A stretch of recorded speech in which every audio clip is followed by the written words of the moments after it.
You are watching coverage of the Fnatic PlayOPEN tournament cast by myself, Totalbiscuit. Ladies and gentlemen, welcome to SHOUTcraft right here, covering the FnaticMSI PlayOPEN for $3,000 prize pool. It's good stuff, folks. We got Inso from Team Razor right here in the yellow trunks. He's playing Protoss at the top of this particular map, which is, we can do a Who's That Pokemon? It's Lost Temple mod! Lost Temple! Lost Temple! Like, that would be really awkward, wouldn't it, if the only thing you could ever say was Lost Temple. Oh, dear. Protosmon, gotta catch them all. Whatever the case, folks, we have the one and only White Ra in the red trunks, also playing Protoss to the west of the Lost Temple. Now, the attempt of Inso in the previous game to apply 4 gateway pressure did not work out so well. It could have potentially actually done more damage than it did, but Inso, I think, probably suffering from nerves for playing against a player like this, ended up dumping down 4 Zealots, which were immediately cut off by a force field and cut down by, and did absolutely no damage. And I think, to be honest, that was absolutely critical, because once that happened, that was like the entire warp gate's worth of warping thrown away on nothing, and White Ra was easily able to then push the remainder of the forces back and then apply pressure to his opponent's base, and of course his opponent ended up folding, because 4 gateway requires you to cut pro production in order to do it effectively.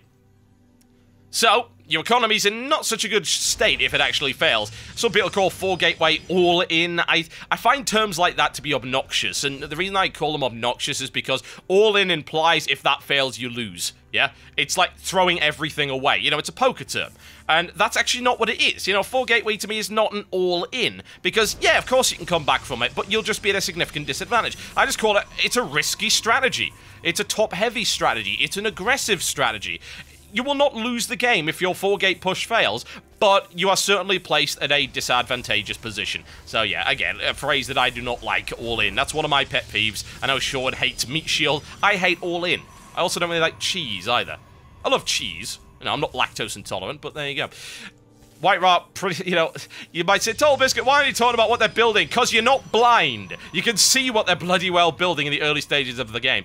There's a lot of comments about, what play-by-play means or what you actually have to do for play-by-play. Play-by-play is important in elements and situations of high energy and high complexity, where a lot is going on the screen, because it's hard to identify for the viewer, because the viewer doesn't want to be expending effort to view it. Whereas in this case, you can see it up in the production window. It's really not hard to see that they're pretty much doing identical things as most Protoss tend to do in PvP.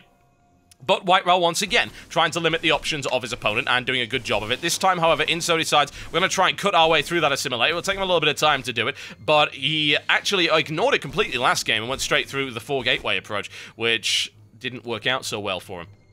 Let's see whether or not he actually bothers with that. And once the warp gates come up, we will find out exactly what. Single gateway coming down for Inso. What's his money looking like? Could go for a 2nd gateway. Certainly has the money for it. Probably feeling a little bit gun-shy after the last attempt, however. Maybe not.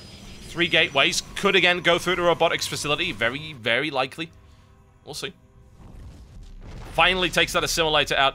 Again, he's pretty limited in terms of what he can do. He can't go for anything particularly heavy on the gas early game because he wasn't able to take that early assimilator. God, it is identical builds, isn't it? Good lord. Another 2 more gateways coming up right here for Ra, and there we finally see the divergence. Inso goes for the robotics facility. A good idea. No question. Get some Immortals out, do a little bit of stompy with the Immortals, deal with the Stalkers that are almost guaranteed to come from White Ra because he freaking loves them. I don't really blame him either. Robotic facility coming up for White Ra as well, so there you go. Very passive game thus far. They're eyeing each other from the top of hills. I can only imagine it. 2 generals sitting in their little tea-tents on either side of the battlefield. And what, yes, I'm going to send a lot of men to their doom for the Empire and the glory of the Queen and all that sort of thing. So I'm channeling a little bit of In Control's impression of me there. Could be worse, could be Day 9's impression of me, which sounds like, go on, mate, shove a shrimp on the barbie or something like that. It was more like Australian as far as I'm concerned, but, Americans don't tend to get that right. There you go, folks. There's that robotics bay coming down incredibly quickly for Inso. Some people say, oh, who's the first to build the Colossus? And then suddenly it becomes the defining unit in Protoss versus Protoss. And you know what? It could be, potentially, what we will see. It's going to be way ahead of his opponent in terms of Colossus production, assuming that Ra decides to go for it at all. We will see. Unit count right now. Right now, Ra 4 Stalkers, single Sentry, single Zealot, versus 6 Zealots, a Stalker, and a Sentry for Inso. Ra ahead in terms of economy, though. 5 probes ahead thus far. Inso sort of cutting probes to go straight through to try and get that early Colossus out. We'll have to see if that works out for him.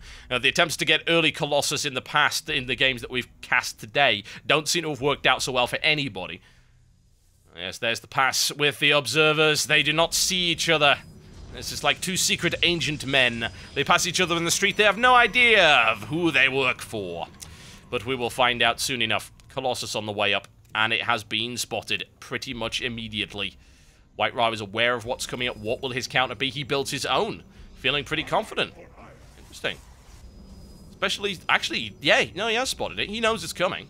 Inso now with a potent force coming in. The question is, can he break the line of White Ra? That's what we're looking to try and find out here. Inso sitting on a single Colossus. He's going to time that push quite nicely. No Colossus for White Ra. Going to have to rely on whatever. Immortal Chrono boosted out. That would be a smart move. So kind of surprised they didn't build that sooner, but there you go. There's the pylon for the support on the attack.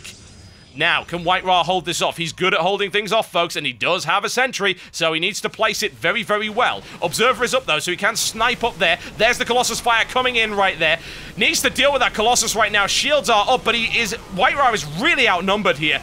Gonna have to pull something pretty damn fancy. Doesn't bother to block off the ramp right now. Needs to warp in. There's that Immortal. Will the Immortal make the critical difference? Shields are coming down very fast right there on it. Colossus continues. There's the big warp in from the side, but White Ra is actually pushing it back with continued warp ins. That Immortal takes a hefty toll. I'm surprised he didn't pull it back, but there you go. White Ra's line finally deciding to collapse now. The additional warp in wasn't quite enough, and the robotics facility now pumping out the Immortal, but there's no way that's going to be up in time. Pylon coming down. There you go. Not that that really matters too much, but oh, Stalker's in the base right now for Inso, and the Colossus is up. The Immortal will nowhere near be out in time. White Ra's going to have to pull off the line right now, but he is in a dire situation. Incredibly bad situation. He doesn't have the numbers to actually repulse this attack. He really, really doesn't. He's trying. No question about it. A good game. Ladies and gentlemen, 1 apiece as Inso is able to apply early Colossus pressure that White